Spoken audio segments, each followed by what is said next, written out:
Que ondas, primos y primas, and welcome to My Primos podcast. But this is a special event.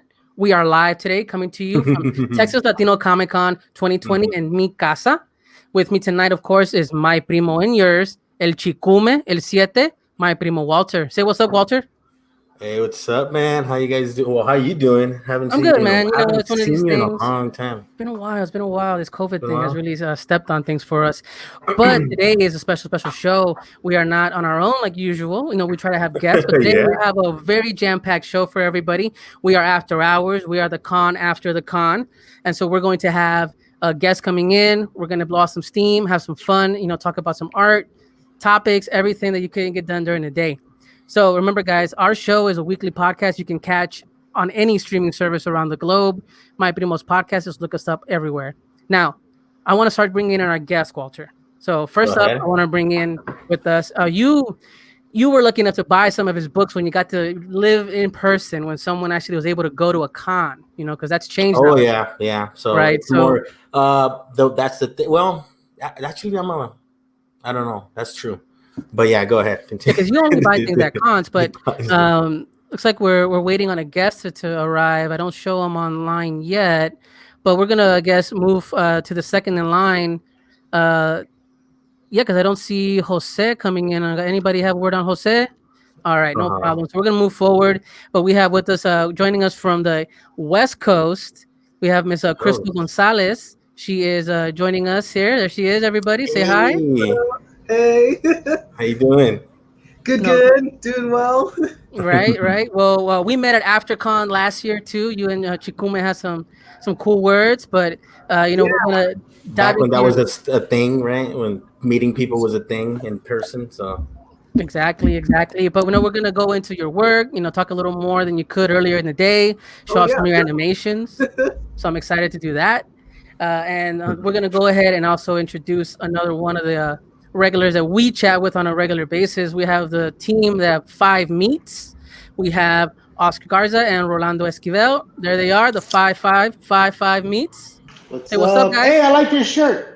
Right? Look at that, Hey, your shirt's pretty cool too, man. Where'd you get that? man. Right now, man, my Latinx shirt, man. Whoa! Yeah, we're Right. All right, if I let the Everybody's beard home. grow, where's everybody else's? if I let the beard grow, we can pull off a couple Yeah. costumes, man. We can be Heck yeah. twins. So you guys, aquí son los carniceros from 5 Meats, right? Los carniceros, man. The There you go, butcher the and the butcher. blade of the 5 meats. You're the Yeah. blade. You're the blade, and who's the The meat? blade and the butcher. Oh, Yeah, okay. the butcher, yeah. I'm the big fat slab of trompo. El trompo. Okay, el trompo y la navaja. Well, guys, we also have another guest joining us to join the party with us today. We have Miss Stephanie Longoria joining us. Stephanie, say hi. Hey guys, how are you? Hey, Hey, what's up? Stephanie, thanks for coming along. I know Thanks you're for out of having me. Arlington, right? You're up here in the mid-cities. Yes, Is that right? in Arlington. Hmm. Awesome. So we get to chat, talk about your work, look into that as well. We also bring up some topics that people don't really talk about on the usual when it comes to artwork and people tending to use it without permission.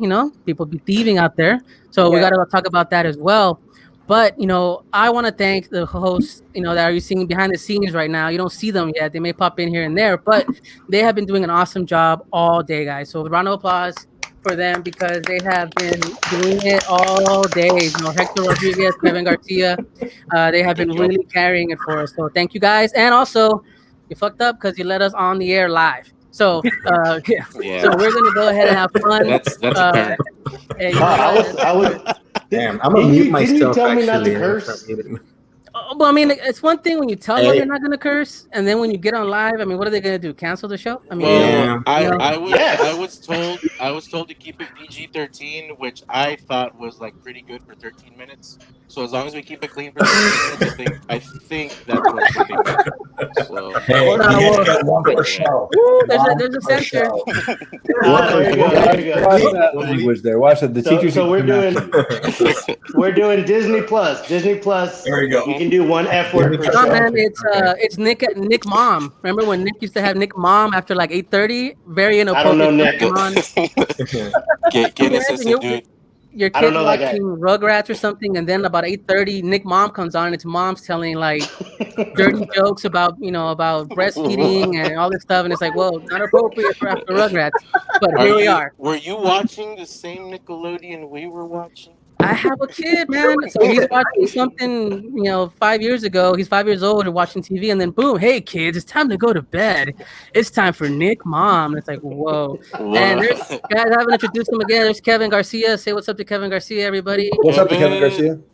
Welcome to Nick Mom's, Kevin There you go, Nick Garcia. Mom. I didn't even know Nick Mom was a thing. I knew Nick at Night when I was a kid, but it was like Dobie Gillis and stuff. And that's Yeah. like party as hard as Dobie Gillis and Mr. Ed are going to party, you know? No, this is a whole different game, man. Different game altogether. But Chikume and me sometimes on the show like to have a nice little drink. I hope you guys brought something for yourself to enjoy. An adult beverage, Product if you could. Product placement. Hey, man, if they want to sponsor us, well, hey, I'm drinking Black Matter, Manhattan Project here in Dallas. So I'm enjoying myself here. Some dark malty beers, and well, I want to open up the floor first and foremost. I want to highlight you guys' work, right? I want to give credit where credit's due. You guys have been awesome to share your time with us and just share your work. And I've always been about highlighting artists, especially Latino creators, right? And so I want to make sure that you guys have a moment to talk about your work. I'm not going to bore you to death because, for the most part, you guys are going to have some of these questions asked all over again from every con, right? But I do want to highlight your work. I do want to just enjoy your time with me here today and just have some fun. So feel free, bring in something. We can have a blast. So let's start off with Crystal. Let's go through some of your work in case people don't know who you are and people don't know your work. Well, I want to go ahead and go through your deck here. So we have my producers in the back. It's gonna show us some of your work while we talk. Oh, awesome! Yeah, if you have any photos, feel free to put them up or whatnot. All right, so we have You're in the Dark. Tell us about your work and what you do. That's my main comic book ongoing series. I have 3 issues ready and available. I'm working on the 4th issue, but basically it's kind of a crazy madcap adventure of a guy who gets trapped in the underworld and he's got to get out. So there's a lot of demons and monsters but it's a comedy, so should be fun. That's Schizo the Bear. He's a cartoon I do on YouTube. Oh yeah, let's talk about Schizo for a second. So Schizo, you just can't brush over Schizo. So Schizo, definitely give us a little more on Schizo. I'm gonna actually show one of your shorts here so people can take a look at what Schizo's all about. But tell us how Schizo came to be. So Schizo, well, how he came to be, that's kind of a long story. But basically, he started off in paintings. I'm also a fine artist, so I do giant acrylic paintings for galleries, and they're like 13 feet long, 6 feet tall. They're massive paintings, and they have various scenes of these underworlds of my design that are actually meant to be like social commentary like elements. So all these creatures and stuff are personifications of actual concepts or ideas that we kind of interact with in regular day-to-day life. But Schizo would always be in there. He was kind of like the masochistic little pervert that was always like hanging around, watching all the crazy gore and stuff that was going on in the paintings. And eventually, he kind of migrated into the comic book because the comic books themselves are somewhat connected to the paintings.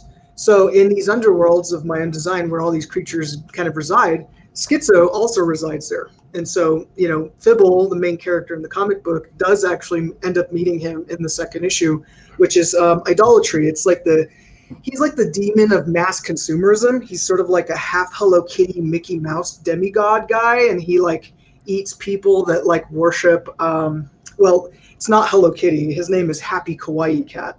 The Happy Kawaii Cat is like just a blatant mass consumeristic creature. He basically says, "Buy my stuff," trademark. Like or kill you. Trademark. Buy my stuff. Well, I want to show one of your clips because I know during the day you had an earlier panel, but that was when all the kiddos were watching, and probably couldn't play this for them. But here we are after hours, so I'm going to go ahead and show everybody the clip here. See if you guys can catch this and see if we can get this going for everybody. 1920s cartoon of Schizo.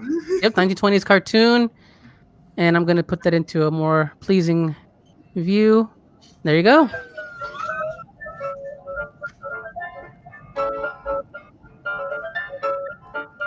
I love it.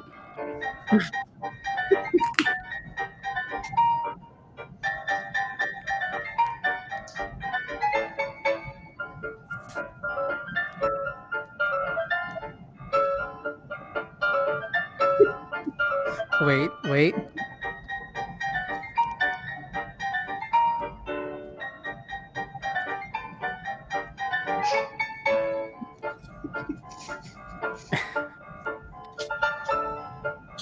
It looks so peaceful.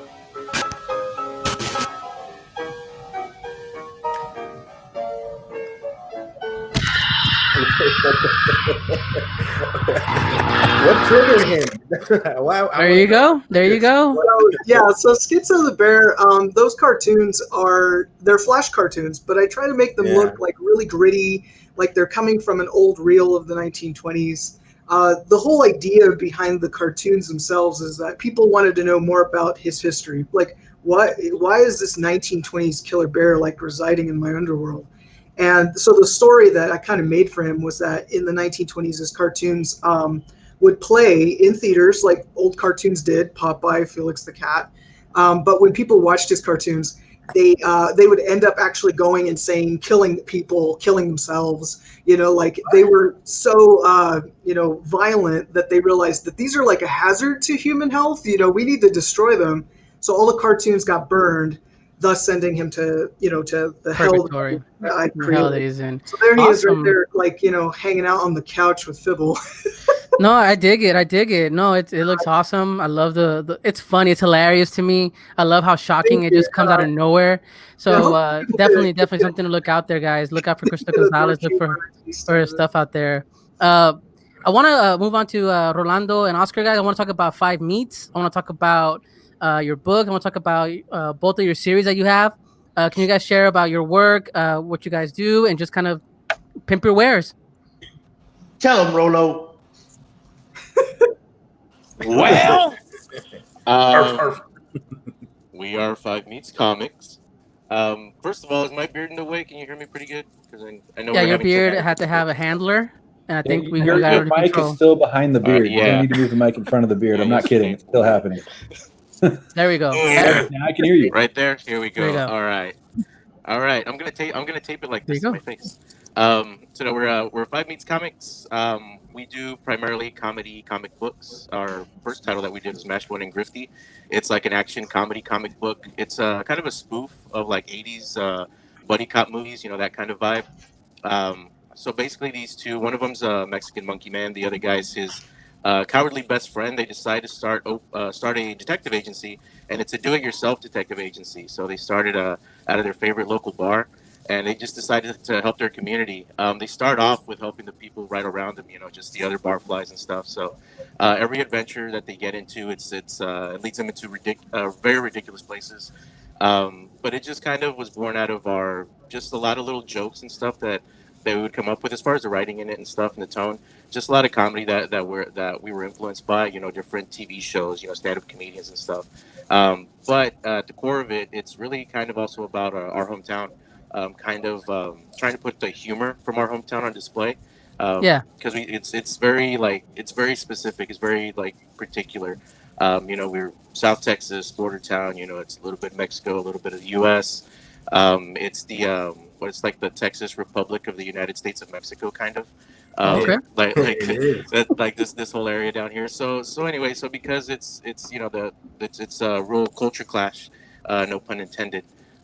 Since a real culture clash, there's a certain type of humor that comes out of it. So that's kind of what we highlight on that. I always think it's like a Latino Lethal Weapon, and Yeah. with like just like a spin on some grittiness to it. So I dig it, man. I'm a fan. I bought the books. I'm ready for November. Is that what we're looking for? November. Oscar, you want to tell them about November? Yeah, November is the projected date. COVID and a lot of other BS might change that, but I'll let you guys know when it does. But yes, this will come out. Mashbone and Grifty, Volume 1, open for biz. The 200 plus, it originally was like 214 pages or something, and now it's like 225, something like that. The final story is just getting so ridiculous that we had to add pages. We just had to.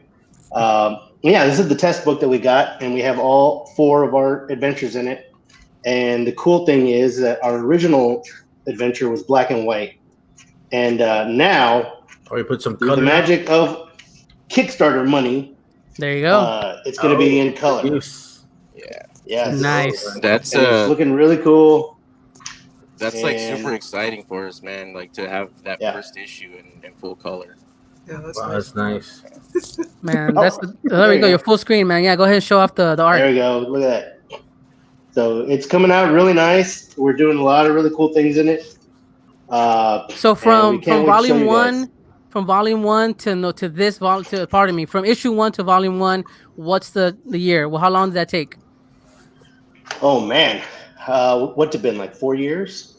Yeah, about four Something like that. I years. mean, you know, we're lucky if we can get 1 issue out a year. Each issue is 48 pages, so A lot of It love, takes a a lot of long work, time. man. I'm a fan. I know Chikume, right? You're a fan? Yeah, I got them too. I didn't read them to my daughter like I thought I was, but Good move. Good move. yeah. I was Yeah, on a I got it. podcast 2 weeks ago, and someone said he read them to his kids. I called CPS on him. Yes. This is not for kids, guys. Not for kids at all.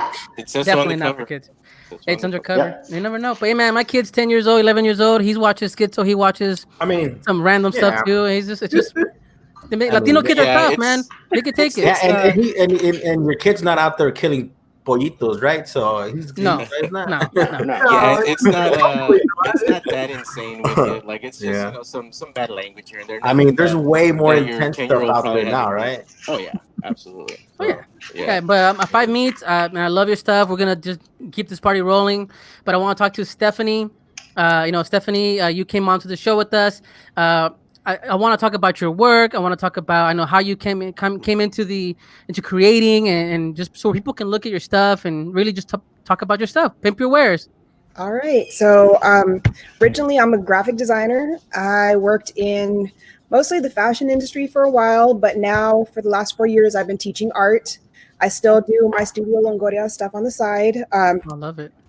I've got one right here. It's Is that a little paleta? phone charger. It's a phone charger. Oh, it's a charger. I Oh, thought it was like wow. a paleta. Yeah. So I teamed up with Mocajete Dominguero, their Mocajita box. That it's like a subscription box. Oh, I it's like teamed up a, with them this summer, and they did a Frida box, and they used my art to get a charger made. I want that. That's so I cool. want that. I'm working on it. I'm working on getting more made. So I want the Bluetooth speaker version of that. I want to yeah. I want it, all that. Oh, do you have speed? Do you have Bluetooth speed? Oh, my daughter would love. Yeah, right now this is what we have. It's a little power bank. It was originally like 400 boxes were sold, so 400 of these are floating around. But we're looking at making some more, getting some more made. It's just school started, so I'm back to, working from 7 a.m. to midnight every night doing school stuff. So it's going to be a minute before I can get those going again. But aside from that, I'm known for my little plush toys. This is one of my original little Muerto dolls, and I've got some new stuff now. These are a new character that I've been doing. That I've been working. I created her a few years ago, and I revisited her over the summer. Her name's Fifi. That's my nickname, is Fifi, and so I've got like my little Fifi stuff. And I grew up with Hello Kitty, big Sanrio fan. That was, saved all my money. So on the weekend, we'd go to the mall and buy all the stuff that I wouldn't use because it was too cute to use. So now I've got like my own, making my own stuff, like stickers and just kind of opposite of Crystal stuff, where hers is dark. Mine. Oh, no, I think it's great. Yeah, I have They're on happy opposite- boy cat. they're on opposite corners. That's true. They're on opposite corners. You know what? You guys should collaborate Each other out. and collaborate instead of the Pachaco stuff. You could do like Yes. a Garbage Pail Kid meets love Hello that. Kitty. I Like that. love that. I love that- monsters. I've Do got it. a Yeah, I mean, Man. I have Oh, my you own should question yeah. too. Oh, there you go. See? Boy, this is my little Damn. boy. So Hey, man, Yeah, there's I something love there. What's up with Started you? off with What's up with monster 5 meet? stuff, but Have no now- plush toys or anything? You want No, to? we Toys? You Why want don't we have Why would you want a plushies? plush toy? Why don't we have Or- plushies? Because Yeah, or at because least we're- a we're plush toy of a piece of concentrating- meat. We're concentrating the managerial services Okay. on Pugginhead. He is a professional wrestler. Okay, he is not a plush. He's a real boy. Your slash little boy. puppet slash puppet. Well, actually, I do have the prototype right here of piece of meat? the episode where Mashbone goes undercover in the teddy bear factory. Oh wow, man, that looks great. $49.95. There you Do go, it right man. now. 5 Do it feet right shot. now. Mhm. But Stephanie, mint like, condition. I'm curious. I heard that. This is kind of opening up to everybody at this point. But hey guys, first of all, everybody watching, check everybody out, please. Check out Five Meats, Stephanie Longoria, Crystal Gonzalez. I know Crystal Gonzalez online. You're known as at Comic Pro. Is that right? Comic Pro, yeah, Comic that's, Pro. that's my handle. And guys, of course, Five Meats. You guys are looking at Five Meats, right? Is that usually what we're looking at on social media? Yes, sir. And Stephanie, where can people find you? Studio Longoria on Longoria. media. Awesome, definitely. But I want to touch on this because I heard that you had an experience where someone was stealing your artwork, stealing your stuff, and using it like borrowing. Like, talk about that. What is that like? Borrowing very loosely. So this isn't the first time. I guess it was sometime, maybe 2 years ago is the first time I found what was going on. So I have a Frida design, little drawing that I did probably 6-7 years ago. This is her. Can we put the full screen on Stephanie, please? Yeah, this is a headband that I did not, commission to have made or, give my permission for the artwork to be used. So, like most artists, I have my artwork online in different places. I use different websites like Society6 where I upload my images to, and they do all the printing for me, so you can order T-shirts and things like that. And some of these websites don't put a watermark on your artwork, and you can't upload your artwork with a watermark. I can put my trademark, my logo, my copyright on the bottom, right? But you can't put it across. Otherwise, the T-shirt you get is going to have that watermark printed across it. So they don't put that on there whenever they're putting your stuff online, and people think it's okay to just go and grab your images and use them for themselves. So like 2 years ago, I found a company in Mexico was making handbags with my Frida design on there with the same little image, this one here. They were making handbags. There was a lady in San Antonio. She made. I'm sorry. Do I have what? The image? Can you show us the image again? I have them somewhere. I should have. No, the little headband is fine. Frida? Yeah. I just want to see it. So here she is. So, and I know this isn't fabric because I sell fabric as well, but this isn't my fabric because And diversify the layout that I would do. So what they've done is they went into more than likely Society6. That's the one that doesn't have the watermark. And I love Society6, so I'm not hating on them because I love using them for all kinds of things. But they pulled my image from somewhere. And they made their own design out of it. Some lady in San Antonio was making these big fiesta wreaths, and she had taken my image and she was copying it onto like cardboard or something and drawing it on there. And she actually tried to tell me that I had sold her the image. I was like, no, because I don't sell clip art, so I know that's not true. I have a question. So I'm curious, sorry to interrupt you, but I'm so like we never really learn about this side of the industry, right? Like me and Walter were talking about this, Walter, and you had a thought like you have to be pretty like knowledgeable, right? Yeah. So when I was in school for graphic design, I did take a law class to learn about the laws for copyright and trademarks and just other intellectual properties. And then as a teacher, I teach art, junior high art.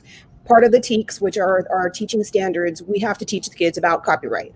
Yeah, So I teach graphic design in high school, and it's also there for that. Yeah, it's the big TEKS for what we have to teach. And it kills me sometimes because the kids want to do fan art, and I love it. Like, they do awesome. But also when it comes to the art shows and vase for junior vase for junior high, that's like the big here in Texas. That's the big like art competition for schools. They can't use copyrighted images, even if it's like fan art that they drew themselves. They can't even use reference photos. If you didn't take a photo yourself. So if they can't use, and this is a project, but I guess this is a question.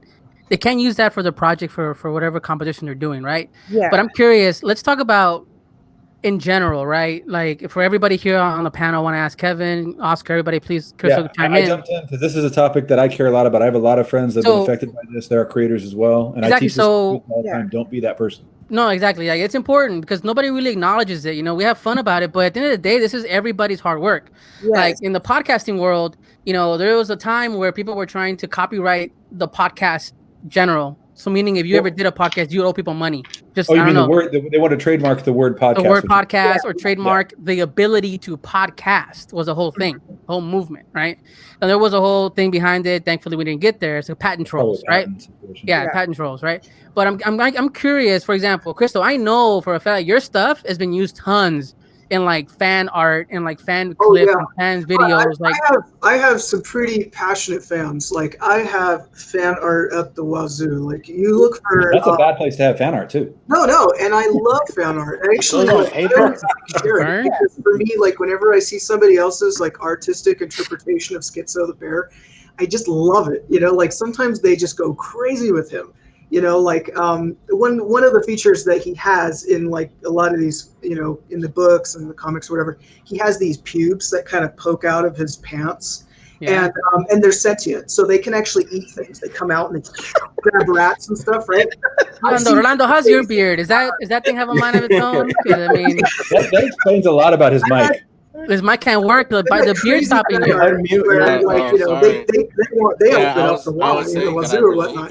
But then the only time where I find like it gets kind of iffy is if somebody takes the work and says, "I'm comic pro. Here's my art." Then I go, "Hey, didn't you just post? Or if they just post somebody had a Facebook or an Instagram?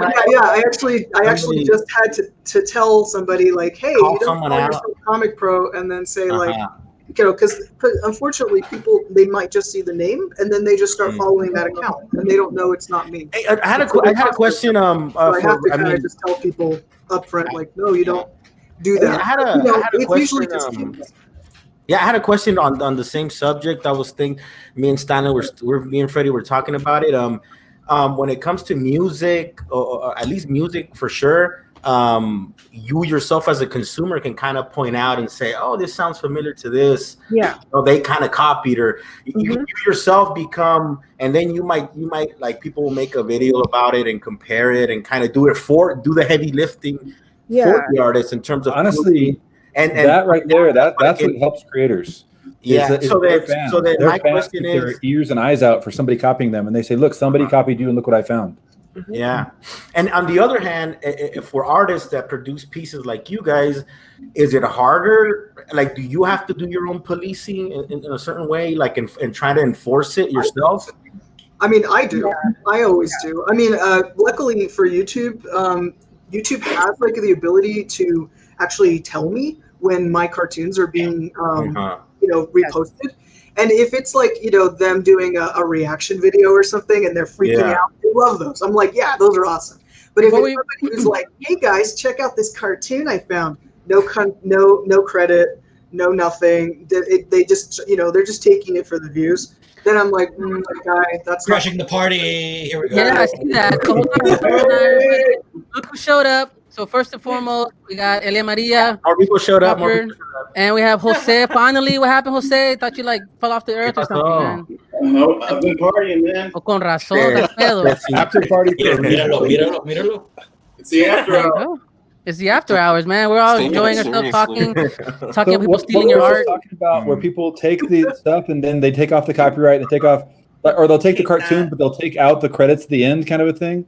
What drives me nuts, and this is a little silly thing, but this is a personal pet peeve of mine, is when people are sharing like the 9-gag cartoons or whatever, and they literally just cropped out the creator's name. Like, why? Why did you do that?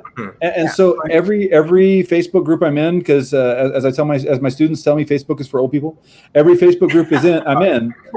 If I see somebody post a comic, I go find the original comic. It takes me less than 5 seconds to find it on Google. Find the original comic, and I send, here's the comic with the creator's copyright.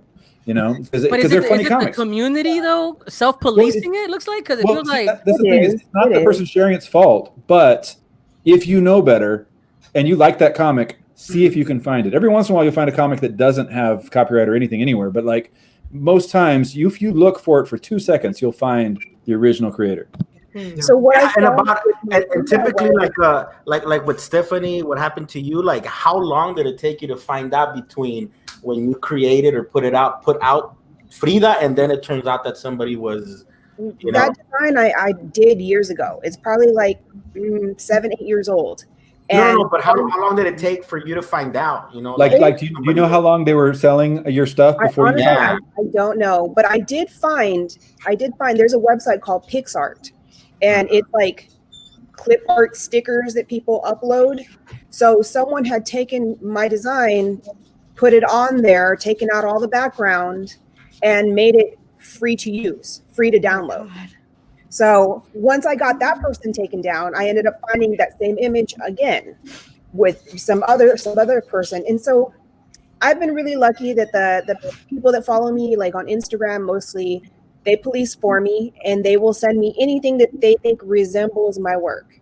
So if it's anywhere close to looking like something that I've drawn, they'll send me, hey, is this yours? Yes, no. If it is mine, I'll start digging into it and trying to find where it's coming from. But is that something you pay for or something? Is that like a service you pay for as an artist, like to have somebody like? You can do reverse image searches on Google. That's how I find those comics. Yeah. But I mean, are you burning so many calories because of this? I mean, I no disrespect, but like, like how? Yes and no. Because I'm like, it seems like it's a lot of work to protect your content. It's your content, 100%. You got to be on top of your stuff, right? I'm with you. You work on it. It took you years to craft it. You look at 5 minutes and say 4 years just to get to this point. So if someone comes along and tries to steal their shit, it's like, yeah, hey, who the hell are you? Like, why are you doing this? It is. I'm not gonna lie, I've cried about it, because it does hurt. It hurts like inside. It's a weird feeling knowing it's like someone's violating you. This is stuff that's come from your head that you've put effort into, and so like I sell fabric. I design fabric. I sell fabric. I used to sew a lot. I don't get to sew a lot anymore because I'm teaching. So I sell fabric, and I have customers that buy my fabric, and they're like great customers. They're buying my fabric all the time, and they make things. So then when people like the lady or the company that stole the design and was making handbags out of it, when they're doing something like that, they're not only hurting me, they're hurting my customers who are hand making bags with these designs on them. And like they've paid me for this fabric. They have my permission to make these items. So it's hurting them too. So it's not just me. Well, it sucks. It's horrible, man. It's horrible, but like it hits everybody, right? Everybody involved in your project, family, friends, the work. I mean, everybody's invested that does the work like that. It's awful. But I didn't acknowledge one more person on here, Jose. You right there, man. You playing on your phone, man. Listen, let's man, we'll point the finger. Put the phone up. On the screen, so I did it. I got for him. You have teachers in here that are gonna tell you put your phone up. Teachers, they don't play with. Look, there's Kevin, Mr. Garcia. So Jose, man, like I want to ask Elia and Jose real quick. Jose, tell people who you are. Your book, Unearthly Comics, El Cinto. Please don't know who you are. I did that for everybody, so I want to give you that space, man. All right. So my name is Jose Garcia. I'm one of the co-owners of Unearthly Comics. There's 4 of us. I'm the creator of El Cinto, which is basically it's the ultimate comic. It's the ultimate ultimate comic. Yeah, the ultimate comic. It's the greatest. It's the most electrifying comic in entertainment history. It's about this luchador. He's trying to become the greatest luchador ever, and it's about all of his struggles from when he's just a small little man. And he grows up to be that amazing beefcake you see right there. Oh, is that a self-portrait? Yeah. Okay. He did that himself. He did. Is that the teeth, man? It's the teeth. I can drink beer in front of the teacher, right? Is that cool? Yeah, man. They're not in class right now. The phone was the issue, but yeah, we're all drinking something. Ooh, that chest hair. Look at that. Yeah, it's so manly. Manly. That chest hair is just a never-ending void. That's where he keeps his wallet. God, Orlando, does your beard have more than one function? Is it just fashion? Or function? It's like a utility tool, man. It's not just a fashion statement. It's a way of life. It's a lifestyle. I wish I could grow a beard like that because I want to do the same thing.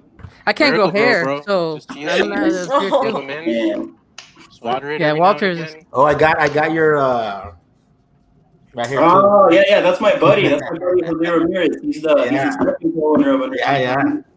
Those aren't Yeah, I got five your meat stuff here, comics. too. What are those? Uh-oh. You eat other Oh, things, my guys. God. We had an exclusive sponsorship deal. Listen, whatever Gone back happens, on it. whatever happens off behind closed doors at Yeah. AfterCon, Watch. we'll handle it afterwards. We have a gang But- war. We're gonna play behind the dumpster. Let's do it. Hey man, you want to be exclusive sponsorship, man? We can have a whole conversation. But said, hang out, man. We're here. Enjoy it, man. Have a drink. I will. Man, we're gonna have some fun. We still got plenty of time. Elia, I didn't bring anything with horses. But man, you know, bro. Elia actually drew our current logo, so that's Oh yeah, the she drew the logo for us. So thank you. Good job. Yeah. Thank you. No, There thank it is. y'all for letting me. Yeah. It's got all that about wearing that COVID mask, that- man. We gotta be safe. That COVID, you gotta have a COVID era logo, man. If you're not, You have to wear. If you don't have a logo in COVID time, you ain't gonna keep up with times. Period. Exactly. Elia, tell us who you are. Who is Elia Maria Crawford, and what do you do? That's me. I draw. Okay, next. Hey, no. Yeah, I'm an artist illustrator, and I've been doing comics for 12 years, and I do very dry humored, simple stuff. I just love making people laugh via illustrations. Yeah, it's awesome. I bought a bunch of her stuff recently too. Me and my wife are fans, and we got some pins that came in. So we're fans. You know, we consume. If you guys are fans, ever had your stuff taken stolen? care of. Buy Indiana? stuff. Do what? Ever had your stuff stolen? Because your stuff is, I mean, not that other people's work is not recognizable, but at least for me, it's very easily you can tell it's like Elia, you know, like ever had situations or. Not that I've found yet. I mean, if it has, I haven't found it yet, luckily. But let's see no evil. Is it? So I'm not cool enough. I'm not cool enough yet. Jose, what about you, man? You deal with anybody stealing your stuff or using your stuff without your permission, anything like that? Can you hear me, Jose? Who, me? Yeah, man, you. The guy holding the robot. Who's cradling? He's putting in your life. Getting put to sleep. What are you drinking? Like,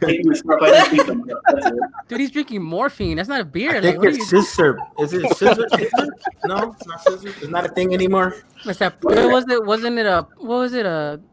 Was it a Four Loko? Is that what you're drinking? That shit was like Four Loko. turpentine. Do some soul, man. No, sponsor. Oh, made by the sun. Okay.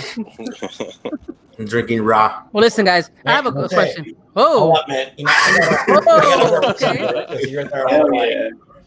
You know, You gotta go. Oh, man. Hey, are you guys stroking these phallus symbols? I'm gonna just kind of ask that you. Are we all just Yeah, that means something. That means everyone grab a something. thing? Yeah, everyone. Everyone I don't grab want. something. Don't grab your thing, please. We're okay. Summer thing. Someone else's thing. What's that? What is that? Oh, okay. I got my friend here. But And then listen, I have my COVID mask. I have a question about COVID, guys. So again, cons are at least for the next year or two. I'm guessing, hopefully not, but they're dead. Yeah. I mean, like physical cons, right? I mean, that's gonna hurt a lot of people, and it sucks. But we're trying to adapt, right? We're all trying to make things happen. What are things that are not coming back?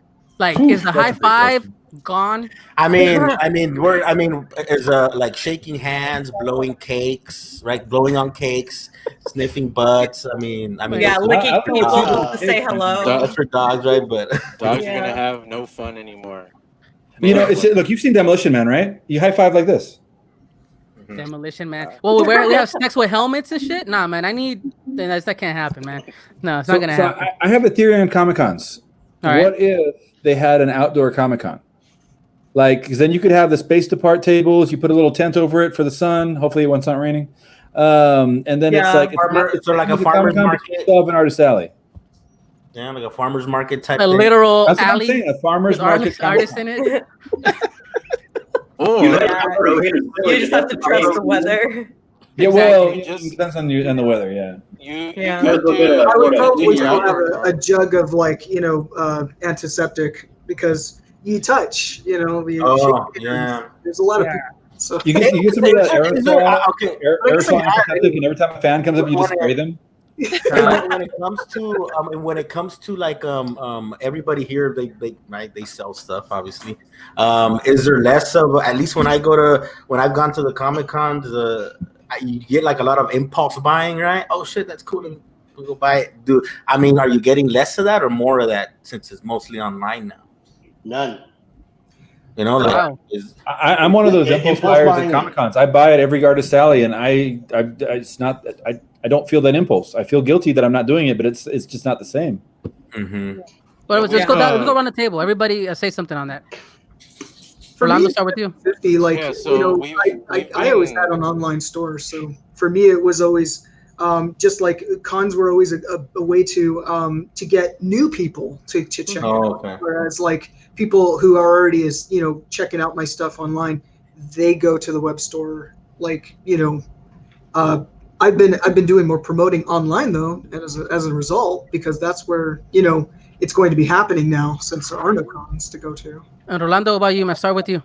Yes. Well, me and Oscar have kind of been in lieu of being able to purchase stuff from our peers there at cons. We've been like supporting a lot of people's Kickstarters and stuff. So we're doing that instead. Thank you. But yeah, that's something that I miss. That's something that I miss about the cons is we always made sure that we did pick something up from other folks. Stephanie, what about you? Yeah, everything's gone kind of slow. So, like my plushies sell better in person because people want to touch them, and that's can't do that anymore. The online stuff that's been online is still doing okay, like T-shirts, those things that I don't usually have in person with me. But as far as like my handmade stuff, like my plushies, they're not moving. And Jose, besides straddling the robot, what's this whole change in COVID like done to you and your buddies, man, Unearthly Comics? Like, what's that impact felt like?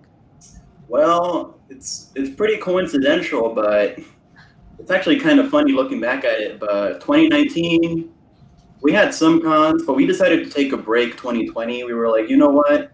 Let's take a break and let's reevaluate our work. And this was before COVID. We just decided to do this all together. So it was really funny that we all decided to take a break, like starting January. We all took a break to each work on our own stuff and make it better for the next set of conventions. And then the lockdown hit. So in a way, it was kind of a blessing in disguise because we were already planning to take a break and use this year to develop our stuff. And that's literally all I've been doing. Like, I haven't released any new issues this year. All I'm doing is working on the next set of stories for El Cinto. And I'm introducing new characters. Okay. I'm adding new story arcs. So it worked out, in a way to help you just get your craft going, get the next story set up. It's good. It worked out in that scenario. And Elia, what about you? And what have you had to do to adapt? And how's the game been for you now? I still juggle working like a day job with, now a night job with illustration. But thankfully, I found Twitch to help branch out to meet new people because cons was how I met new people. And so having that taken away, I'm like, oh, well, I'm not going to grow at all. But I ended up growing on Twitch and meeting new people that way.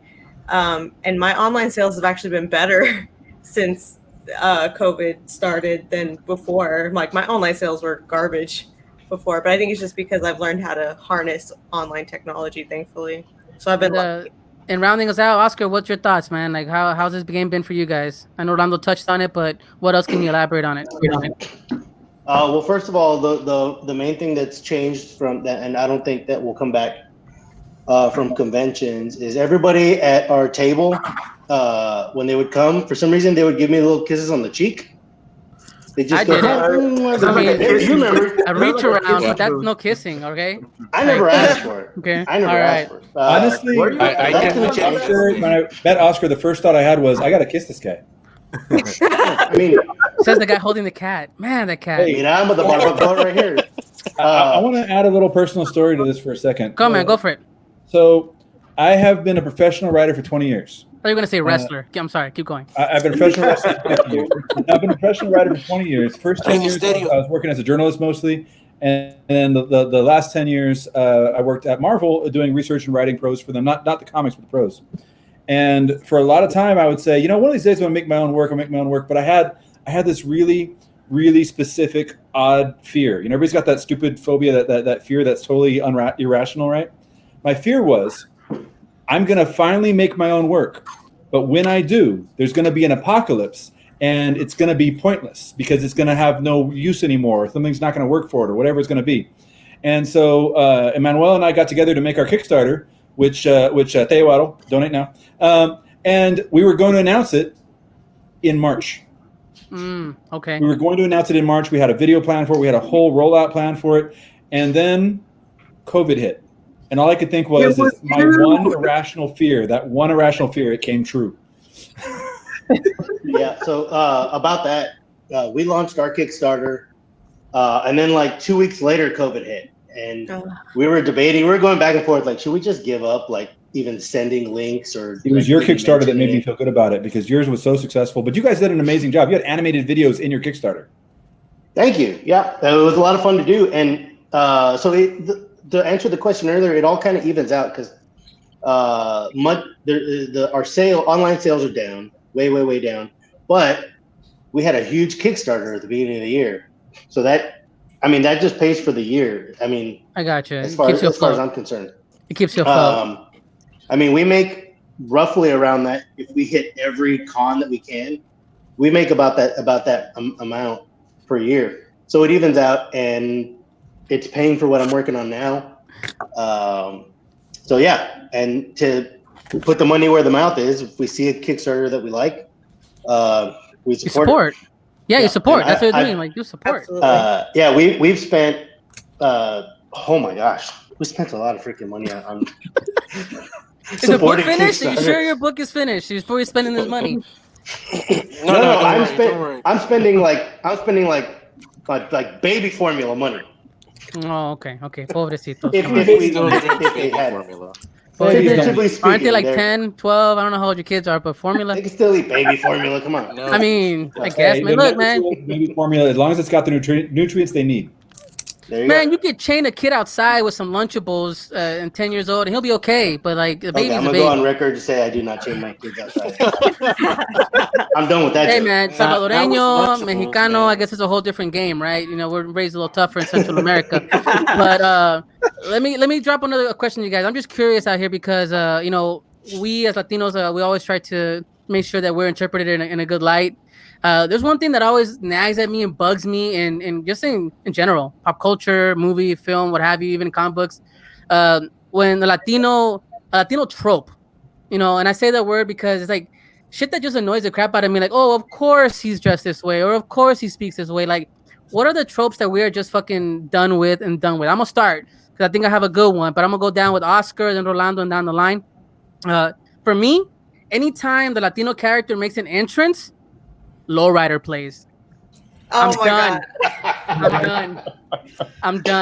I love the national anthem. Oh yeah, it might as well be, right? But I'm done every single time. Every single movie I've seen that has a Latino character, at least even in a comedic role or in a tough guy role, I'm gonna say 70% of the time, to be fair to everybody, it's lowrider comes in and then it's screeching car, or they walk into the room, it's lowrider. So that's for me, I'm done. No more lowrider. That's how I always enter a room. Like, I don't. Oh my god. Put it on your cell phone. Like, put it on Spotify. Yeah. Really? Look, whatever, man. I'm done with it. Like George Lopez walking out on stage to lowrider, right? His theme song to his show was lowrider. Like when you watch Friday, like Hector's in the fucking car, might as well be lowrider. Like it's just the same shit. So for me, lowrider. To come to Hector's defense, in Friday, he was actually driving a lowrider. All right, I'm gonna kick Rolando off the stream, everybody. I hope you liked his beard. No, okay. Oscar, what about you, man? What's something that's a trope that you're like? I have to bring my chick and everybody's bringing out stuff. Everybody's holding something? You're holding your cock. Okay, I see it there, literally. Oh my god! I have I'm holding a chicken and he's like, that's cool. Is he a lover or a fighter? There you go. Is he a lover or a fighter? I think it's she's. Oh, he's telling me to come here. Did you hear it? He said, Come here. So Oscar, tell me, man, what's a trope that you're just done with? Like, I don't want to see this shit anymore. I'm done. It's boring. I'm move on. Well, Freddie, you know, I'm not the main character of this movie. I'm probably like a brother or a cousin, you know, third or fourth down the line, and you know, I don't really get what the main character is doing with his life, you know. Ant-Man. I just wish I could get out the hood, but I don't know how, man. I just don't know how. And I'm gonna make fun of the main character for everything he does, especially if it involves education. True. But you know what? Near the end of the movie, I think I'm gonna show my mom a college application and say, I think I'm gonna do this. I think I'm gonna do it. I'm gonna. And then I'm probably gonna get shot, so the main character can learn a lesson, and then I'm dead. There you go. Yeah. And I'm probably played by a Samoan. Oh, no. Because they still won't hire the That's Latino true. Amen. There you go. Rolando, what about you, man? That's actually mine. Is anyone but a Latino for a Latino role? Like, I'm tired of that, stuff. You know what? I'm torn because when Christian Bale was the white guy in Hard Times, I swear it should have been an all Latino movie, but he pulled it off. But I get it. I'm with you too, man. It needs to be just wide. It's like, hey, man, we're around, bro. What about the Holy Grail La Bamba? Can anybody touch Lou Diamond Phillips? I mean, are we gonna say that that's an issue? See, there's movies, and then there's exquisite film making. Oh, a masterpiece. Right. You can't question art. That needed to happen. That whole everything. I just want to see my daughter. Richie! Everything. All right, and play the guitar. Every time I hear fucking Sleepwalk, I just hear fucking Isa Morales screaming. Richie, that song. But I'm with you there. Stephanie, what about you? What's the trope that you're kind of like done with? Just that loud Latinas. They can't talk at a normal voice level. What? Sorry, I couldn't hear you. No, you're not speaking loud enough. We'll bring down the volume in editing. Yeah. Kevin, what about you, man? What's something that's just like you're done with? I got one, and it's several, but there's one in particular that's just always bothered me. Whenever they have Latino, Hispanic, whatever characters written by people that aren't from that, they always have the same exclamation, "Madre de Dios!" And it's like, I don't think I've ever heard someone naturally say that. Like you said, "A la madre," then that would make sense. But no, it's always "Madre de Dios," and I'm like, it's always the entire phrase, and I'm like, I'm sure somebody has said that somewhere, but I've just never heard anybody naturally say the entire thing. Someone in the comments is saying, Elizar Garcia saying Shia LaBeouf is 100% Mexican. So, I like this comment right here. Why do they always show Mexico in a sepia filter? And that's true. Oh my God. That's true. Hey, so Primo Chicume, what about you, man? What's a trope that you're just like, I'm fed up, I'm done with it, it's played out? I'm with Kevin in terms of expressions. Like a lot of them will be like siesta. I'm like, I've never heard anybody use like, I'm gonna have a siesta. Va tomarme una siesta. I'm like, no, I'm gonna go knock out. Like that's what I'm like that. But yeah, like more along the lines of like expressions, words, kind of thing. Like it's just so like, and especially the movies back in the 80s or 90s. I sometimes I like with Netflix and all these streaming services, you get to like go watch some like nostalgia movie that you haven't seen in a while, right? And then you go check it out, and they're not trying on the casting. Like they just grab the brown person and tell them, hey, like if you're lucky, they're Latino and they have an accent, so they just go with them. This guy's from Mexico, and we're in Mexico right now, and he's talking with like an accent.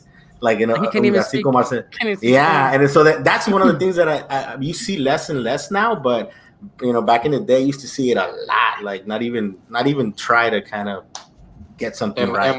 Am I low key hearing you dog Eric Estrada in Dos Mujeres Un Camino? Ooh, dude.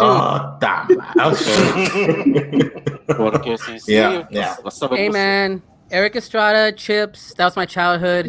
And Chips, yeah. Man. Anyways, he but was Crystal, the only brown guy for a while. What about you? You know, and it might be unpopular to say this, but I hate it when we get a movie that has an entire cast of Latinos and then it has to be a stupid comedy.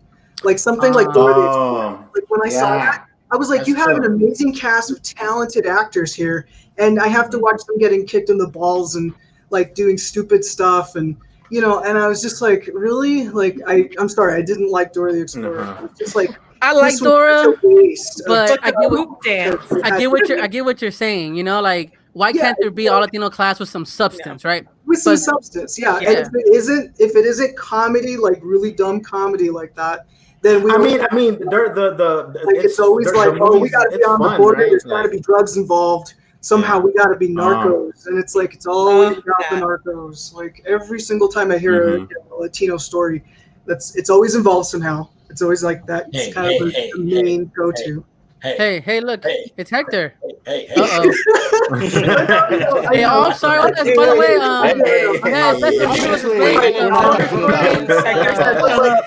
love it, Peso Hero. Yeah, those are fighting words. But Dora, sorry guys. But Dora was probably like the epitome of like what I do not like to see is when I see finally an all-brown cast, and then they make it a dumb comedy with somebody they even ¿cómo se llama? Remember la de Derbez, la de Eugenio Derbez over the ship, like the redo with they redid Overboard, yeah, like that type. You're talking kind of like that, right? Like very over the top. So you're telling me Beverly Hills Chihuahua was not intended as a serious drama? Oh my God, are you kidding? I thought really going there? I cried so many times. You cried about what? How shitty it was? That it was made. Yeah, that it was made. I agree with you. We're on the same page then. Damn. And then you guys didn't like that the guy, the animal that took them across the border was literally a coyote. Right. Art. That's art. Well, it's just like Danny Trejo. I didn't know that. And I'm laughing at that. I didn't know that. I'm like, monkey. That's great. Yeah. Okay. Jose, what about you, man? What's something that's played out in Latino movies or pop culture in general that you're just like, you know what? I'm done with it. I can't have it anymore. I mean, yeah, some of that stuff you guys mentioned, it does bother me a little bit, but really not too much. I mean, after all, most of our culture revolves around making fun of ourselves. We all have a great sense of humor, so most of that stuff doesn't really mind me at all. What really does bother me is not necessarily the tropes. It's things like, for example, we got The Book of Life, right? That came out in 2015. That was a great movie. It was made by Jorge Gutierrez. He's one of my favorite animators and artists. And then a few years later, we got Coco by Disney. Nobody made a big deal about The Book of Life, but when Coco by Disney came out, that's it true. was a huge sensation. And that's what bothers me the most, really, is things like it's not really a big deal until a mainstream company does it, you know. And I don't really understand that. I think we should support the smaller independent artists instead of just being, yes, Fox is finally making the brown people movie. Let's go watch it. No. Jose, we were talking about that one of the panels earlier, and we were talking not about that specific situation, but that's what we're thinking of. An example. And what came up was, on the one hand, we want to see the independent productions become successful. On the other hand, if the independent productions cause the big name players to make their own version of it, it kind of sucks in a way, but it also brings it more to the forefront, so it makes it easier for the next production to be made. So I agree that it's a good thing, but so I'm like, I agree with you entirely on that. It's just like, I feel like because Coco was successful, I think there's a greater chance that other companies would say, all right, well, let's look at another type of show that might have a Day of the Dead thing, might have a day. Plus, I will give Disney credit, after they got a lot of flack for trying to trademark Day of the Dead. They hired Lalo. They hired Lalo, and a bunch of other people. Yeah, so I got to give them credit for that. Yeah. No comment on the fact that I used to I cry like a baby when I watch Coco. I'm sorry. Hey, I like those movies. We love them here. We own them. We own both of them, and we love them. I love, like I said, I love Book of Life. I thought it was great interpretation. And like you said, you're right. We need to really focus on the indies. Oh, love it. It's phenomenal. Se presta, right? Se presta para eso, because it's like it's a story you're telling somebody. But Elia, what about you? Similar styles and themes. They have Guacamole has similar stuff to Book of Life and Coco. I think it's made entirely by Canadians. I don't know if there's a single like Latino on staff. Canadian? But I love it. Oh, I and think Elia, what about the, you? What's I something think you're fed up with? the creator was Mexican, but the rest of the whole team wasn't. Oh, okay. Um, Let Elia speak. Yeah. No, you're good. Actually, the drug thing bothers me a lot. Like, I understand it's a big deal, but like, that's not all we do. We sling more things too. You know? No, true. But it's one of those things where like I bring it up because we laugh at it. Jose, yeah, it's funny. We can laugh at it and go, of course he's the gardener. Of course he knows how to be he's the mechanic. Or of course he's the guy that he's the hookup that can get you something. You know, it's always I got the or when someone always said when I grew up in LA, and it was always well, that's what the essays do, you know, and that's always kind of been the verbiage I grew up around. I agree with you, but it does. Look at everybody! Look! Godzilla! Oh, what's this? What's this? Who's here? Look at that! Hey. El Muerto has arrived. How you doing, Lance? Javier, everybody. I'm supposed to be on a work meeting. I got the wrong one. Sorry. Let me get out. Oh yeah, really? Welcome, Javier. I think you were trying to start up your OnlyFans page or something. That's your OnlyFans. All I need is like the hand modeling and everything.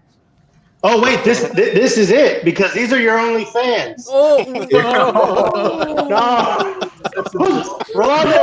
told me to say that. Rolando told me to say that. I messaged it too. Say this. I dare you. Texas Latino Comic Con for putting off a great full day. Yeah. Well, you dogging because we only got one day and you had a week. You trying to say something, man? It was all you all the time. Your day's packed. Hey, man, you know what? We knocked it out in one day. You stole Crystal from us, but that's all right. We love you. Man. Well, there's no. Hey, man, we don't. Hey, we give credit where credit's due. We don't steal here. We recognize artists for their work, what they do, and Crystal, man. You should have offered us better drugs, man. It's true. That it is. Hey, and the promise of an after party. You know, the after party con too. We didn't have an after party, so I give it to you guys. Hey man, you know what? Me and Walter are looking for if sponsorships. There's talks about 5 Meats getting involved. You know, I know there's a lot of things going on behind the scenes, so you may want to consider for next year. Speaking of Walter, tell him I'm trying to send out all the damn Kickstarter. Yeah, I need his address on the Kickstarter reward. You know what, guys? Walter. You know, I keep getting a message from Kickstarter saying, please verify your address on the previous email, and I keep looking for it to find it. I'm gonna just text it to you. And you guys want Walter on your Kickstarter because he'll just give you money and never ask for shit. So that's what you need to make sure you hit him up. Okay? Hit him up directly with your link. Directly. No, but Javier, since you're here, if you guys don't know, Javier Hernandez, creator of El Muerto, we definitely appreciate you, man, for coming on. We're fans. We were talking about tropes that are being overused and were played out that we're kind of sick of in film or pop culture for Latinx characters. So share, man. Dia de los Muertos. Yeah, I know that one. Oh, there you go. So tell me, man. Elaborate. Wrestling. Lucha Libre is overplayed. So Lucha Libre is Dia de los Muertos. You're done with it. That's it. I mean, how else are you gonna get? I mean, that's part of the culture now, isn't it? Yeah, but then you got badasses like Crystal Gonzalez, who right off the top, she was just doing like her own thing, these really weird, cool, demonic, comedic things on her own. Hey, I'm just happy she's putting it on paper and not going out there and talking. When I first saw the strip, I go, hey, I think a white chick made that comic. But yeah, it's beautiful. It's awesome. No, well, Crystal's great, man. Everybody here, we have a blast talking, and I want to we talk to Javier. You know that we're all about your presentation. We want to make sure everybody has their time, and hey, man, feel free to hang out. We're gonna just keep talking. I know that I have a hard stop pretty soon, and I have the censor, Mr. El Peso Hero, grinding me here. That I might have a hard stop soon, but go ahead, Javier. Oscar's gonna have his heart stop. He's on like beer number 20 or something. I love how you're like, is this an event? Like, can you do it on cue? Yeah, watch. See? No, that's just buffering. That doesn't count. No, what does that mean? Now this is the whole thing, right? Like before, I didn't do any video chat. I didn't do any FaceTime. I didn't do any of this junk. Like I messaged people when I did, my podcast here and there. But this is the new way of living. This is the new world order now. Like if you're not Zooming, IMing, you're not Skyping, you're not seeing anybody anymore. I mean, has anybody come across something just like? Some people tell me they don't like it at all. Like they just don't. They refuse to do it. They just won't even bother. They'd rather do a phone call. But this is the way, right? I mean, I don't see anything else happening soon. I still don't really do video stuff, like outside of like this kind of thing. But also appreciate you, Mr. Orlando. Thank you so much. I appreciate that. No, but this is what it is. I don't know why, man. I've just never taken to like video calls and stuff like that. Just like send me a message or call me really quick. Like, I'm not one of those people that likes to be like on the phone a whole lot, like a long time. So you hang up. No, you hang up. You hang up. Yeah, no, that's you hang up. Oh shit, man! A lot of breakups. Lick. No, man, it's a trip, but things are changing. We want to adapt. I know that people say in the comments that we need to adapt to get just keep moving forward. Like everyone has to have a hand in this. The audience watching us, the fans, everybody has a following, right? Even if it's something you people consider, hey man, I only have 100 people following me. Shit, that's 100 people, man. Like you can't fit 100 people in a room and not expect to get somebody involved. 100 people ignoring you, yeah. Sure, man. Look, there's dozens and dozens of people that listen to our podcast every month. So we understand that we're not like you guys. But no. What I want to say is that everyone watching or listening to this, we want to make sure that we do always keep in mind, like Jose said earlier as well, the independent artists, right? Excuse me. We don't want to forget that these guys are doing the work. These guys and girls and gals and guys, too many beers.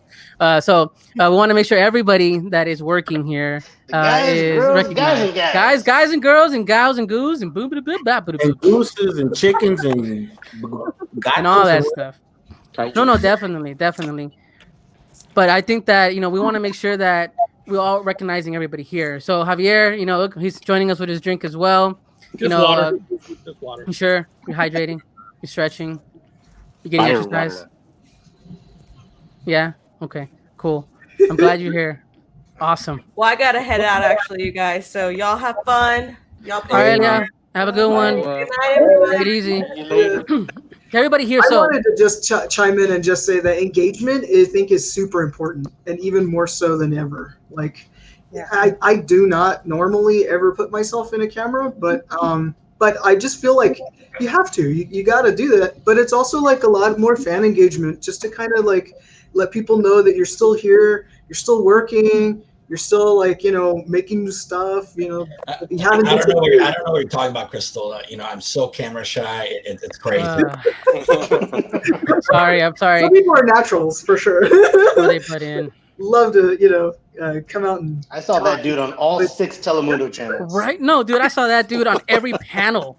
God, the audacity. Yeah, right. No, but engagement is important, right? That's why we do this here, so we can get everybody involved and make this community grow. Right? It's digital, but we want to make the community grow. One thing that we want to just put out there for everybody. What's one question that you guys have done cons, you guys have done all this, but what's one thing that you guys are just sick of hearing? Like, there's the regular, like, just boring same question. Like, what's one thing that you wish that you'll never hear again as far as a question on a panel? You just asked it. That same question? Yeah. Yeah, I'm boring now. Sorry, Primo. Man, you've been around too long, man. That's the problem. I've been around too long. Let me get bored. By the way, I haven't met Unearthly Comics yet, but I just realized, oh my gosh, that is a great Mazinga Shogun Warrior. We have met before, man. I talked to you on Instagram one time. See? Damn, burn, man. Who else don't you recognize? Do you know that guy? Do you know Kevin? Javier Fernandez. You know. What was your name? Unearthly Comics? Jose Garcia. I make El Cinto. I think we follow each other, actually. Oh man, make it more awkward. Millions of fans. I can't. Make it more awkward. I was gonna say, Javier, is it lonely at the top or what? Man, the breeze blows high on Mount Muerto. But, I mean, he's big timing us, bro. Hey man, you know what? It's all good. We don't have a movie made, and we don't have. We can't all be Wilmer. Yeah, we don't all get Wilmer. we're not all movie stars, you know. Some guys play with robots, some guy plays with chickens. You know, that's what happens over here in Texas, especially. You know, but Javier, no, He but makes movies. Javier, you know what? I'm gonna ask you a question, man. Since you have been around for a minute, you know, one thing that me and Stephanie brought up to the table early on, but I'm curious because, you know, honestly, no jokes aside, you know, we talked about someone just basically copyright issue where someone takes your art or takes your work without your knowledge and using it. You know, have you ever come across something like that or talk about an experience like that? And did you have to go break some kneecaps type stuff? Call Wilmer and the crew. I mean, copyright. It's like, well, it's like Crystal says, putting yourself out there. I mean, you put your images out there. I mean, you know, what's the fine line? Like, someone does a fan art, that's fine. I haven't really had someone like, you know, do an El Muerto story or prints and start selling them, you know, without permission. So I have not run into that myself. Anybody else out there? Because like I said, we're all putting our stuff out every day. You know, people can take your image. And yeah. Everybody shared a little bit about. I was curious because you've been doing this for a minute. You know, everybody here is in comparison to you, of course. You know, the monolith. You know, that is El Muerto. There is one time, it wasn't El Muerto art. Years ago, I did a Randy Macho Man Savage like pencil drawing based on a photograph. Right? I found a photograph and I drew him because all right, Macho Man. And one day a fan messaged me, hey, Javier, I just saw this, one of those t-shirt sites, whatever. I just saw someone selling a t-shirt with your Macho Man art on it. So, of course, I got pissed off, and I went to the site, and I guess I got the person's contact, and I said, hey, man, you're using my artwork to sell your stupid t-shirt. And then, you know, I hate what he said because he kind of had a point. He goes, well, hey, man, you're one to talk. You did that drawing based on a photograph that's copyrighted by Vince McMahon or WWF, whatever. So okay. take it up with them. And I thought about it. That's interesting. I think Kevin has some experience on this. Yeah. I've talked about that with my students before too. It's like fan art is always that tricky category because technically you own the copyright to that drawing, but right. The photograph copyright owner could argue that you hadn't changed enough. It's like the Obama Hope poster. You know, there's a big lawsuit about that. We talked about that. And that's a valid point. But regardless of who's right in that situation, that t-shirt seller, there we go, is wrong. Yes. And what I tell my students, for example, when they make their magazines, is like, okay, fair use. No one can say I have fair use. You ever see a YouTuber that comes on and says, I have fair use in this video because that person is an idiot. You cannot. The only person who can say you have fair use is the judge. Now, you can assume that this might be a good case for fair use, but it's not actually declared fair use till a judge says it. So one thing I told him is, if you're writing a story about Marvel, right, and you want to comment on like, well, you know, Marvel makes a Black Panther movie, whatever, and you use official Black Panther art, that's probably fair use because you're commenting about them and you're showing it. But if you're writing a story about Black Panther and you use fan art of Black Panther, that's a problem because Marvel didn't pay that artist. That artist may not own Black Panther, but they own that art piece. And you've now used it without their permission.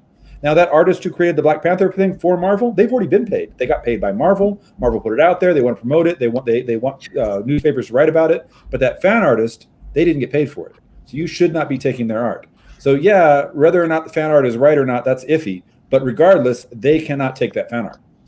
Well, I wrote, so I got, I forgot the site, maybe it was eBay. So I went to the site, I found some information like, you know, to, what do you call it? Fraud, copyright. And I wrote my complaint. And then this person called me, or I called them, whatever. And how should I say it? So they didn't really understand. I mean, you know, communication problems. So I couldn't even explain it to the so-called person. You know, it's my drawing, but it's based on a photograph. And she's like, well, you know, so it didn't go anywhere. Yeah, in the end, I didn't really care. I mean, you know, it's not. No, well, it is what it is, right? I mean, it's just it's a sad. They should have done it. The world you're in, right? Everybody's gonna be able to try to copy, make some money, quick money, and then just disappear. It is what it is, man. Nah, but excuse me. When I was telling earlier, you know, to Chikume and everybody here, is that we like to talk about just played out, you know, tropes and things like that. You know, we talked about in the other Muerto, we talked about how representation matters. But let's flip that. You know, like, you know, Crystal mentioned it earlier as well. She's sick of the comedies, and it's always a comedic role, and she wants something with more substance. Whenever that, like, what's a dream project, man, that you can see being made with like Latino casting or influence? What's something that you always say, you know what, this will make a great idea if we involve Latino culture, Latino Mexican Black Panther. Okay, man. Where's my Black Panther? You know, like, but I mean, like, what's something you guys ever thought in your back of your mind? Man, this would be a good reboot, or this would be something like I'm thinking Silver Bullet. I'm thinking like Stephen King stuff. Like we can flip that around and make it more contemporary, involve more Latinos, and really make it. Because I just watched Christine this afternoon. I'm thinking, man, like we need more brown people in that movie. It would be great to flip that. Because who else but the car culture? You know, the car club culture isn't gonna mess around with the car and really take that and make it its own. You know, that would be a good idea. What do you guys think? Anybody have an idea? I mean, the Book of Life could have been that, but True. It could have been that. I'm sorry. The Book of Life was really good. I love the story and everything, but I also was a little put off by the fact that some of the voice actors weren't even Latino. They had Ice Cube doing like the god of candle and light, you know. So I was sort of like, yeah. But Ice Cube, and they put a lot of pop songs in it too to kind of make it more like friendly for non-Latinos. Here, I'm going to put some pop songs in it. I think why not? Smash Mouth or something was in it. I was like, not just that. If they had kept it legit, maybe it probably would have had more legitimacy in its, you know, message. I feel. You do know that not to bash it though. I did like the Book of Life. Attitude. Norteños with attitude. Okay, that's make that shirt. Make that shirt, guys. I'll buy it. All right. Not to bash the Book of Life though, because I really did like the Book of Life. Mm-hmm. Yeah. I loved the character designs, and that was, you know, the main. You know, regardless of the actors and all of that, it was made by a Latino man, and that's exactly like the most important part. So I don't mind like people like Ice Cube doing a voice, because it's like at the end of the day, this was made by somebody who's a Latino, you know, and that's why. True. To me, and that is something made by Disney, you know. And that was like what legitimized it for me was like, okay, it's actually still being made by a Latino. Yeah. It's still being made by like Ice Cube, you know. I don't mind any of that. That's all. Like that's whatever. You know. I just feel that maybe the studio itself was trying to pander to audiences in a way that, you know, just to kind of make sure people came to go see it because they were still afraid of what it was. They were Where's like, that fine line though? Really like, watch Dia de los Muertos movie? Oh no, sure. So like, where do you draw the line? Like, what's Miramax is a pretty small company though. Like, what's respecting the culture and what's pandering? Like, that's a tough call, no? I do genuinely. Well, no, I mean it's pandering if they you know they're just going to put a bunch of celebrity stars as voice actors that are not even Latino. Because they know people will look at it and say, "Oh, hey, look at that! You know, so and so's in there." You know, it's more like if that's the actual just the intent is, hey, we're going to cast this person in this Latino movie just because they're famous, even though they're not Latino, has nothing to do with it. You know. Right. Well, I don't know. I mean,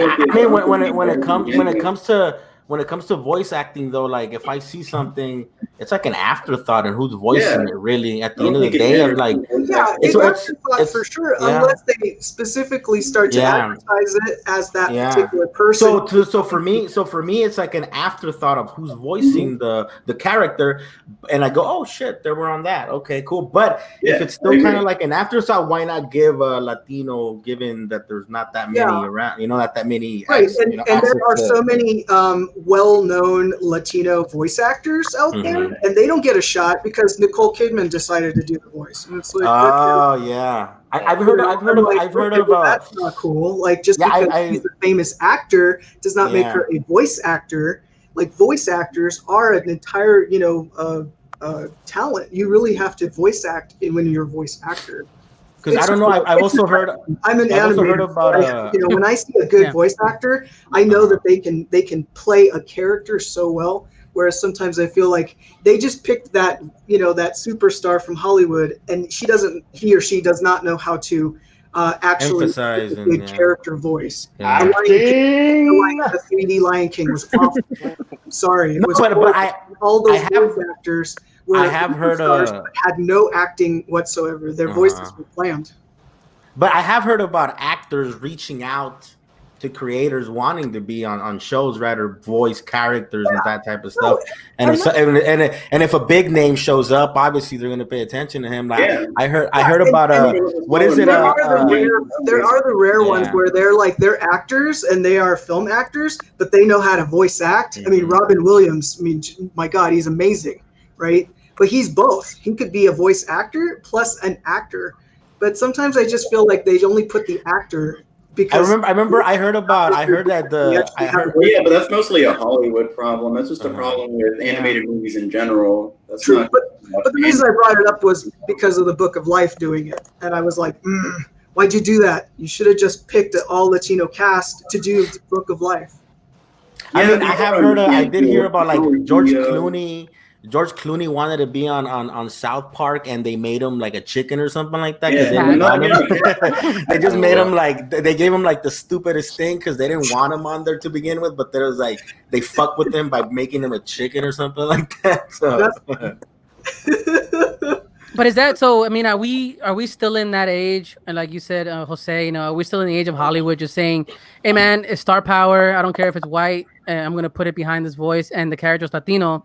Are we still in that age? Or are we finally like, is this 2020 woke culture? Are we at the point where we're like, you know what, we're not standing for it. We need action. Or what do you think? No, they've put a really nice thin veil of we actually give a crap over it. So we're still in that. It's just that more people are making noise. So in order to not have those people stop giving these big companies money, they're like, hey, we actually give a shit. So hey, it feels some of it us pandering to your culture. Instead of us pandering to some of it feels like Kylie Jenner with the Pepsi can, like type like yeah. But yeah. So we're not out of the BS Hollywood stuff, man. Not at all. No, Stephen, you work with kids, right? If you're doing school, you're doing kids art, like when they're working on their stuff, I mean, what's the take? Are they creating their own original characters? Are they seeing themselves in their art? I mean, what's the conversations like when they're creating these characters and they're doing their work? So that's something that I'm trying to work more on is getting my students to put themselves in their artwork. Because right now, a lot of them want to draw anime. I teach junior high. I teach 7th grade art. 12 years old, 13 years old. And I get it because when I was younger, that's, I started drawing by drawing the comic strips from the newspaper. That's what I would draw. That's how I learned how to draw. And so I get they want to draw what they watch and what they like. And it's trying to get them out of that to break that habit and start putting themselves into their art. It's hard. It's hard to do, especially at that age, because that's when they're starting to learn about themselves and they're starting to kind of be individuals, but they don't want to be individuals yet because there's still that whole mob culture where, they want to fit into the cliques and be part of the cool crowd. So it's... Stop me if anybody think Oscar or Ronnie may correct me, or Jose, even anybody here. Wasn't Toonami at some point Spanish? I remember there was a Spanish dubbed version of Toonami on one of the Spanish stations like Univision, Telemundo, like one of those deep Spanish stations. The reason I bring it up is because is there now the need for a Toonami but more Latino based, like our own catered content coming in animation with Latino themes and characters? Do you think instead of, because Toonami was the thing that brought it into our eyes in the early 90s and all that, what do you guys think? Well, having your own block of shows or your own channel, that sounds really cool and really intriguing, but at the same time it's like that whole we don't get a seat at the table, so we're gonna make our own damn table. That's cool. But in addition to your table, I also want to put my chair over there because that table over there is the one that makes all the money. And if I can get a seat over there, we should have a seat over there. Someone should have a seat over there. You know what I mean? It needs to get in front of everybody. It's like it just right. Because it's like you become niche, and it's not that we're catering to a niche audience. We're fucking millions, man. It's not like we're just some sect of people that barely watch animation. What do they say? We buy like every 1 out of 6 tickets or something like that in terms of a movie theater for movies, and we're consuming fucking content, right? We're putting the money out there. We're not known to save money, that's for sure. We just fucking impulse buy, and right, we're not that type of a I'd rather drive my truck right? and pay my rent. You know what I mean? That's the type of people we are. Well, Freddie yeah, Freddie buys one ticket and sneaks in 3 people, so we got split. Yeah, man. Hey, man. Hey, you know what? The drive-in, I used to do that for the drive-in. Like I put my brother in the trunk and gave him a joyride, and then forgot about him. Right? He's still in there. Purposely. Go take him out. No, but I think that you're right, Oscar. I like that analogy because you're right. Let's make our own show. Let's make our own table. But fuck, we should have a seat at the big table. It just sucks that we have to say it that way. Yeah, that's where the money's at, man. Shoot. Yeah, I mean, I don't want to punch up or anything, but I'm gonna punch up for a minute. It's also a situation where if there's somebody who's really big and popular, getting a seat, you can't even get a seat at their table if they make their own damn table. Like I mean, Robert Rodriguez has this big, amazing channel, and all he does is show Godzilla movies on it. You know? Yeah, I get you because you see that stuff online. I've been reading articles. Oh, there he is. Hey, you know what? Hey, there's nothing wrong with that. But there's another channel called Sci-Fi that does the same thing.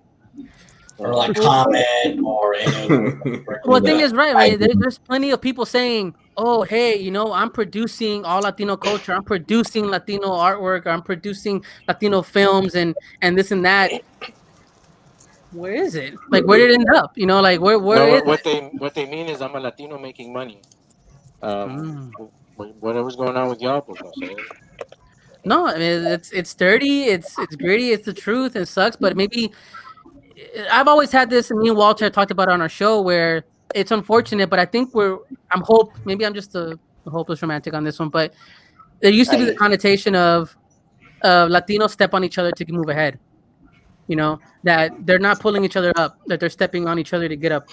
You know, and I feel that things like this, Latino Comic Cons, and and whenever we have these type of conversations and we're displaying our work and we're talking about this, like we're leaving that kind of trend behind. You know, do you guys think we're at least moving upwards towards that? Oh yeah, we as like our like as this kind of culture, yeah, absolutely. Like we're all forging ahead. I mean, Latino Comics Expo, you know, started. We have conventions like this, so clearly we're still helping each other. Yeah, we're trying to create that visibility. You know, that's kind of what you guys were talking about earlier when talking about like getting the big name actor in the Latino movie. You know, to give it more exposure and stuff, whether that's good or bad. You know, and it is a kind of a double-edged sword because it can prop the culture up a little bit, but at the same time, that star power might take away from that. You know, but it's still a long process. I think like we just need to get more of our work, more of our type of work out there, more diverse work. You know, we all went around the horn talking about the tropes and stuff we hate. So it's like, all right, let's kind of move away from that and push more for the newer stuff. But yeah, we're definitely trending in the right direction. Absolutely. I think it's like Oscar said. I think on next year there's this on one of the anime channels networks, there's this really cool looking from Mexico, like a Crunchyroll. What is it? You're talking about Crunchyroll, the one with the. I'm trying to remember. They're like. That looks like awesome. Aztec anime, right? That looks really good. So that's Onyx, Equinox. It looks really, really good. I don't know what it is. Don't know who's making it, but it looks Equinox. Good. Equinox, yeah, Equinox. Right. Yeah, because I didn't have a problem with El Rey Network, but like, okay, so now you got like a Latino only thing, but I think it reminds me of like Avatar, huh? Kind of like Avatar type feel to it. Right, you know? right. Yeah. But what I'm saying is, I think it probably works better ultimately if we can get Latino created projects on just regular networks, with regular studios, so we're not just like there's only one Latino show on at a time. Like one, like what is that? One day at a time got picked up by CBS now after it got dropped, from Netflix. So that's getting picked up. But I mean, Dora la Pedorra is cool, but like I want more. That's not the problem with putting all the Mexican stuff on one channel, all the Latinx stuff on one channel is, no one else is gonna watch it except us. True. We gotta diversify. We gotta go everywhere. Like you're saying, that should be just regular content. Because it was BET, right? BET doing all the black shows, Dude. black programs. Like in 2011, I think BET had an amazing Black Panther cartoon. It's on YouTube. You guys, everybody should check it out. It's super cool. But nobody saw it because it was on BET. Yeah, but the thing, like, BET, man. This is the thing. Like, the African American community supported BET like mad crazy. Yes. Like, also, that Black Panther cartoon was written by the head producer of BET at the time. So, didn't know that. Yeah, is that the guy who used to work on Boondocks? No, it is not. But he's the guy that created Shuri. So if you think about Black Panther's sister, he created her. Oh, so he had the pull. Yeah. So basically, he went to Marvel, said, "I want to do Black Panther." But Marvel was like, "Sure, go for it." And then he's like, "I want to make a cartoon out of this too." And they let him go, both directions with it. So it worked out really well. Do we have anything similar to a Tyler Perry within the Latino community in terms of anybody kind of producing? We got Javier Hernandez. I mean, Javier Hernandez. No, I mean, Robert movies. Yeah, but they're like he writes Latino characters. He hires Latino actors. I mean, but it's like every other movie I see is like a Diego Luna movie, and it's like, okay, I like him, but like, is he the only guy that speaks for us, or does Antonio Banderas count as We only get one. Oh, one sorry. Yeah, Antonio Banderas, I'm ready for him to be in the X-Men. We want our movie. Tyler Perry. Well, I mean, Antonio Banderas, he's from Spain, right? But like everybody thinks of him as Latino. Does he count enough? Or, like, can we adopt him, or does that count? Like, yeah, I'm Antonio Banderas. He's putting the work. For them, I hate to say that. I was gonna say earlier, I was looking on Amazon Prime. Just a big frustration, and it's kind of what Freddie's alluding to. And I was scrolling for like documentaries, and they always have these subheadings: horror film. They had like a black film, and then they had Hispanic Heritage Month. I go, oh, okay, let me see. This is interesting. So I was scrolling through, and outside of the Dora movie, which I'm not really gonna watch that. Every show on every movie recommended was a foreign Spanish TV show or movie, which is fine. But I looked at the black ones, and there's, like your guys are saying, BET. There's like hundreds and hundreds of black comedies and shows and movies and cartoons. We have still, to this day, 2020, there is so little American-produced Latino product. Like that Amazon. We got La Bamba. We have you can do Selena, and then we have like Made in Manhattan. Does that count? Dude, I wouldn't count also gave us the Narcos series. Jiggly. They did give you the Narcos series. Tell me all the cartoon shows. So yeah, I was very frustrated. Lucha, El Tigre, The Book of Life. Yeah, there's more coming. El Chavo, the cartoon. The Chavo cartoon. Man, but the thing is, the people that keep the Chavo cartoon alive are us. Like, it's not. They made a Santo cartoon. Cartoon Network made a Santo cartoon, but they only played it in Latin America. They didn't play it. What about Super Campeones? That's an anime, but it was only in Spanish. Super Campeones is a soccer anime that you can't find in English.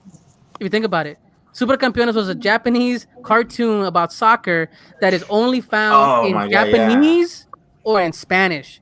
That's it. It is not English dubbed or in Captain Tsubasa. You can look it up. It's only in Spanish or in Japanese. Like, because like there's, man, it just drives me crazy because I feel like there is content that we can adapt ourselves. We don't have to appropriate the anime culture. We can make our own. Oh, hello. There you go. Well, sorry, I misspoke in front of the idol. That's a win. No, I mean everybody here. I don't know every single person, but I guess they're all creating their own content. And like, yes, so you asked me earlier, joking, I think, like what question annoys me. So one thing that kind of, I'm not saying it annoys me. We're friends, Freddie, so don't take this wrong. Yeah, no, man, we're good. You're asking us, well, what we think should be rebooted as Latino style, whatever. Like, yeah. Well, you know what? I'd rather be on a panel. Sorry, Jose. I'm sorry that's boring you there. I'd rather talk about my work than talk about how do we help NBC appeal to Latinos by putting the cast of Friends around. Like, I don't care about that. I'd rather see Crystal get a deal or anybody else here. Five Beats. I'd rather find out if they get some type of deal, a cartoon deal, a movie deal, a TV show deal. I don't care about turning back a reboot brown or black or Asian, whatever. Yeah, same here. That's good for Warner Brothers because they're so diverse. Mm-hmm. I'm working. But does that get us a seat at that table? If we reboot Chico and the Man, all right, and we reboot it and we change it and we make it happen, like no one's talking about this, but we reboot Chico and the Man and make it get to is that going to get us a seat at the table or no? don't know. No, I don't. I think it's good. It's almost, well, here we go now with the wrestling talk. So it's All kind of right. like wrestling. Whenever someone gets behind like a big star, it's. I mean, obviously everything's predetermined and stuff and scripted to a certain extent, but it's kind of organic too. They start to read the audience, and then as they work their butts off doing what they do in the ring, they start to get organically they start to get big, so people are accepting of, and then boom, merchandise sales go up and all that. It's kind of the same way. You can't. I don't think that we'll get that seat at the table if we just kind of shoehorn the culture into like stuff that's already existed. It is Gotcha. about getting eyes on newer content because everything like that's been the biggest like complaint for our pop culture, for movies and TV shows is that there is like everything looks the same. Everything's being just continuously Perfect. redone. Nothing looks new, and that's like the if not for no other reason, that's the biggest reason why not just Latino culture, but Black culture, Asian, every culture should be represented here in the United States. Because every culture in the world lives here in the U.S. So we should have creators that create all this new stuff that is new, that it's fresh, it looks different. It's different takes because we have within our cultures we have a lot of the same threads that we pass down generation to generation. A lot of similar values, just done in a different way. So it's the same thing with our stories. We talk about like La Llorona or whatever, La Lechuza and stuff like that. Then you have Baba Yaga and stuff like that. So it's just these different ways to kind of tell the same kind of stories. It just makes it more interesting, and it's just maybe in teaching those morals different ways, people would pick it up differently. Maybe, if it doesn't register, if a certain story doesn't register with you, it has a specific moral. Maybe there's going to be a different culture that tells that same story or that same type of story with that same moral, but it hits you different, and now you kind of learn something. Well, I want to Um, get clear to the end. We're gonna close here soon, guys, and I want to thank everybody before we get to that end phase. But touching on what Orlando said, we do want to make sure that, like you said earlier on, it's about supporting these creators. We want everybody here to get a deal, to get out there, because I do want my son to be able to look at something and go on demand and see, El Cinto, or see, he already does, Crystal. He loves your stuff already. He's doing that. You're Schizo and Bendy. I don't know what the fuck Bendy is, but that and so yeah, that's what he's watching. So we'll have to have a conversation after because his mom's like, what is he watching? But we want everybody here to take care of business. Stephanie's with her stuff and her creation she's making. Hoping nobody steals your stuff anymore. And of course, Five Meats. I love your comedy. I love what you're doing, Jose. I love your books. And Javier, of course, I'm a fan, dude. It's all in good fun when we poke fun at each other. But I want to see El Muerto adapted into animated series. Why not? My kid reads your books. Where's El Muerto? Like that could be something. So everyone watching, we want to just give love to the creators. Make sure you do follow everyone here. Make sure that we are constantly supporting each other. And they're right.